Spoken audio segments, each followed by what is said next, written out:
America, Israel ఏకపక్షంగా Iran మీద దాడి చేశాయి.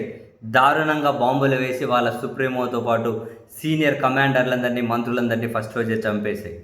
ఆ తర్వాత ఎంత పెద్ద తప్పు చేశామో వాళ్ళకి తెలిసొచ్చింది. ఇరాన్ నుంచి తీవ్ర ప్రతిఘటన. చివరికి అమెరికా, ఇజ్రాయెల్ 4 అడుగులు వెనక్కి వేసి శాంతి చర్చలు అన్నారు. ఆ చర్చలు జరుగుతూ పోతూ ఉన్నాయి. అక్కడ కూడా మనదే పైచేయి సాధించాలి, మనమే తోపులమని ప్రపంచానికి చెప్పుకోవాలనే ఉద్దేశంతో ఆ చర్చలనేమి సాఫీగా జరగని కూడా ముందుకు పోవడం లేదు అమెరికా అధ్యక్షుడు వాళ్ళు రోజుకో 10 మాటలు మాట్లాడుకుంటూ ఏ మాట ఇప్పటి వరకు నిజం కాలేదు, ఆ శాంతి చర్చలు సఫలమూ కాలేదు. ఈ క్రమంలో తాజాగా డొనాల్డ్ ట్రంప్ ఇప్పుడు ఇరాన్ సుప్రీంగా ఉన్న ముఫ్తానీతో కలుస్తాను, ఫేస్ టు ఫేస్ కలిసి మాట్లాడతాను అని చెప్పి డొనాల్డ్ ట్రంప్ ప్రకటించారు. ఇప్పుడు ఇరాన్ సుప్రీంతో మాట్లాడతాను అని. ఇప్పటివరకు ఆయన కోమాలో ఉంటాడు, వెళ్ళిపోయి ఉంటాడు, చనిపోయి ఉంటాడు, రకరకాలు చెప్పారు. ఆయన బాగానే ఉన్నారు. ఆ విషయం అమెరికాగానే ధృవీకరించింది. తాజాగా ట్రంప్ కూడా తనతో సమావేశం అవుతాను అని చెప్పారు. తర్వాత ఇరాన్ ఏం చేసింది, పగటి కలలు కనకు, మా సుప్రీమో నిన్ను కలవడం ఏంటి, అది ఎప్పటికీ జరగదు, నీలాంటి వాళ్ళను మేము చేయి కూడా కలపం, షేక్ హ్యాండ్ కూడా ఇవ్వము, అలాంటి పగటి కళలు ఏమైనా కంటూ ఉంటే మెలుకోలేక వచ్చేసి అయ్యే పని ఏంటో చెప్పు అని చెప్పి ఇరాన్ అఫీషియల్గానే, ఆ దేశ విదేశాంగ మంత్రి అఫీషియల్గానే అంతర్జాతీయ మీడియాతో మాట్లాడుతూ చేసినటువంటి వ్యాఖ్యలు ఇవి ఒక్కసారిగా అమెరికా అధ్యక్షుడి యొక్క యుగోను దెబ్బతీసాయి.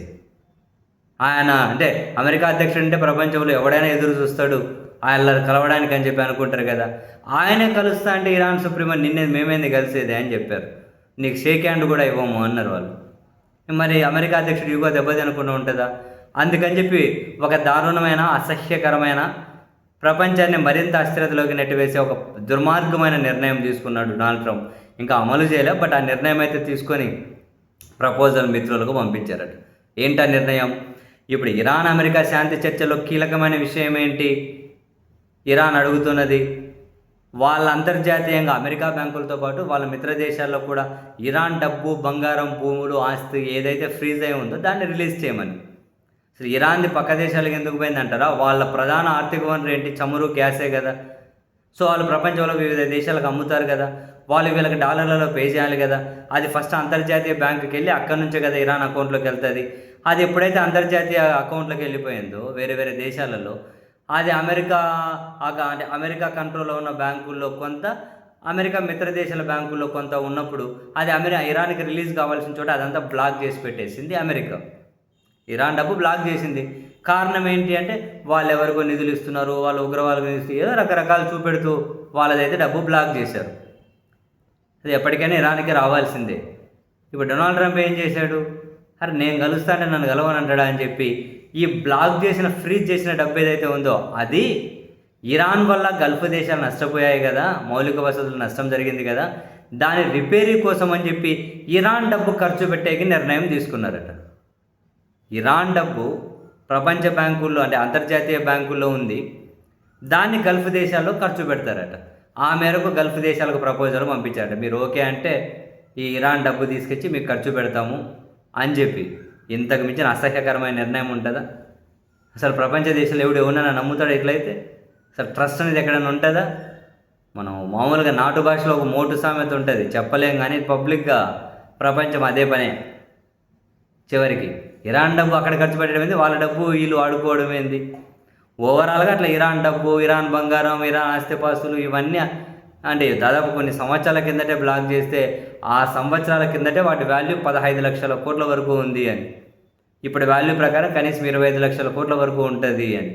ఇరాన్ డబ్బులు 25 లక్షల కోట్ల వరకు ఇప్పుడు మార్కెట్ విలువ ప్రకారం ఉంటుంది అని. అంటే వాళ్ళకి బంగారు ఉంది, డైరెక్ట్ క్యాషే ఉంది, వాళ్ళు భూములు, విదేశాల్లో పెట్టిన పెట్టుబడులు ఇవన్నీ కలిపి ఇందులో ఒక పావల భాగం అమెరికా దగ్గరే ఉంది. కనీసం ఫస్ట్ ఇనిషియల్ ఎస్టిమేషన్ 15 లక్షల కోట్లు తీసుకున్న అందులో 3.5 నుంచి 4 లక్షల కోట్లు సొంత అమెరికా చేతుల్లోనే ఉంది.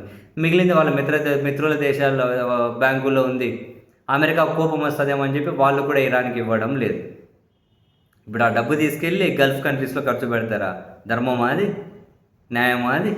వాళ్ళకి ఇష్టం లేదు, కలవలేదు అంటున్నారు. నిన్ను తీసుకెళ్ళి డబ్బులు ఖర్చు పెడితే రేపు ఒక దేశం ఇంకో దేశాన్ని నమ్ముతుందా? వాళ్ళ కోపం వచ్చిందంటే డబ్బు ఆపేస్తారా? ఎవడి సొమ్ము ఎవడు ఖర్చు పెడతాడు?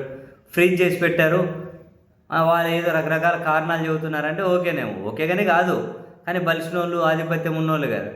ఏదైనా చేయగలుగుతాం కాబట్టి ఇట్లా చేయగలుగుతున్నారేమో, ఆపి ఇరాన్ని ఇబ్బంది పెట్టాలని పెట్టారు. ఇప్పుడు ఆ డబ్బే వేరే వాళ్ళ కోసం ఖర్చు పెడతారా? ఏ ఏం పద్ధతి, అసహ్యకరం కాదు, దుర్మార్గం, పనికిమాలిన కాదు, అంతకుమించి నీచం. మరి ఆ తర్వాత ఇరాన్ తీసుకునే నిర్ణయాలు ఎట్లుంటాయి? ఇప్పటివరకు వాళ్ళు చాలా తక్కువ ఆయుధాలే ప్రయోగించారు. నువ్వు వాళ్ళ డబ్బు తీసుకెళ్ళి మళ్ళీ గల్ఫ్లో కంట్రీ, ఇప్పుడు గల్ఫ్ దేశాలు ఒప్పుకుంటే వాళ్ళు ఏమంటారో తెలియదు. వాళ్ళ నిర్ణయం కోసం అమెరికా వెయిట్ చేస్తుందట. వాళ్ళు సరే పెట్టండి అన్నారు అనుకో, విలువ పెట్టారనుకో ఆ డబ్బు, మళ్ళీ ఇరాన్ ఏ స్థాయిలో విరుచుకుపడుతుంది? వీళ్ళకి ఆ నష్టం ఊహకు కూడా అందదు. మరి ఏం చేద్దాం అనుకుంటున్నారో ప్రపంచాన్ని? ఈ అమెరికాలో అన్ని ఎన్నికలు ఎప్పుడు జరుగుతారా బాబు? ఈ దరిద్రుడు ఎప్పుడు పోతారా సీట్ మీద నుండి?